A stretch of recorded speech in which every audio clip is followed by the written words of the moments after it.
d'établir un diagnostic partagé et de dessiner des solutions durables. Dans le même mouvement, des avancées concrètes ont été réalisées. La continuité de l'État a été assurée, les services publics renforcés et les secteurs les plus vulnérables accompagnés. La baisse progressive des prix des produits essentiels s'est traduite par un allègement réel du coût de la vie.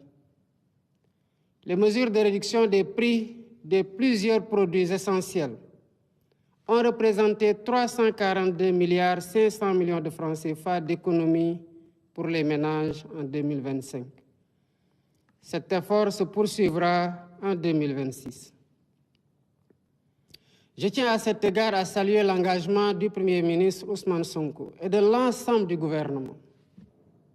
L'amélioration progressive de l'environnement des affaires, l'intensification de notre diplomatie économique et la tenue du Forum Invest in Sénégal ont renforcé la crédibilité du pays et consolidé son positionnement comme une destination d'investissement fiable et attractive.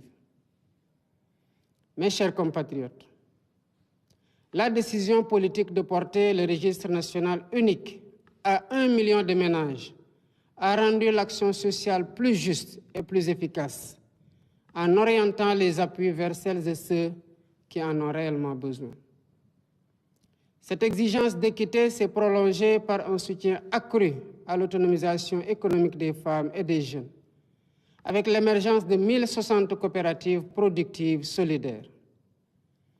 Dans le domaine de la santé, le gouvernement a constamment cherché à améliorer le quotidien des familles. Des structures de proximité ont été ouvertes ou réhabilitées, les plateaux techniques renforcés, le SAMU rapproché des terroirs et des maternités mises à niveau. Cet effort s'est traduit en 2025 par l'ouverture de 34 postes de santé et le déploiement de 76 ambulances médicalisées. Ce nombre sera porté à 112 ambulances médicalisées en 2026. L'année 2025 a également marqué des progrès décisifs dans le champ productif, notamment grâce à la mise à disposition d'équipements appropriés et d'intrants suffisants aux acteurs agricoles. Dans les campagnes, la production céréalière a dépassé 2 500 000 tonnes, tandis que la filière arachidière a retrouvé une dynamique porteuse. L'industrie a connu un tournant avec la relance de la Sonacos, après 2 années d'arrêt, recréant plus de 2300 emplois directs. Cet effort se poursuivra en 2026 grâce à une dotation de 25 milliards destinée au renouvellement de l'outil de production. À l'échelle nationale, plus de 8000 petites et moyennes entreprises ont été accompagnées, permettant de consolider ou de créer près de 130 000 emplois directs et indirects. Mes chers compatriotes, préparer l'avenir signifie aussi investir dans la jeunesse et dans le savoir. 2401 salles de classe ont été livrées, accompagnées de 1389 blocs administratifs, 1112 blocs d'hygiène et 92 km de clôture sécurisés. 2000 enseignants ont été recrutés dans les zones prioritaires et plus de 500 enseignants-chercheurs vont rejoindre les universités, les instituts supérieurs d'enseignement professionnel et les écoles supérieures.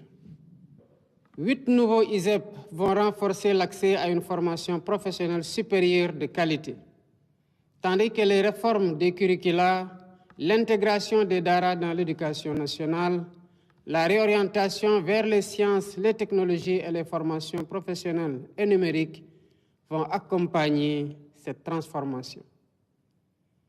Enfin, les infrastructures ont continué de transformer la vie quotidienne. Près de 280 km de routes ont été livrés.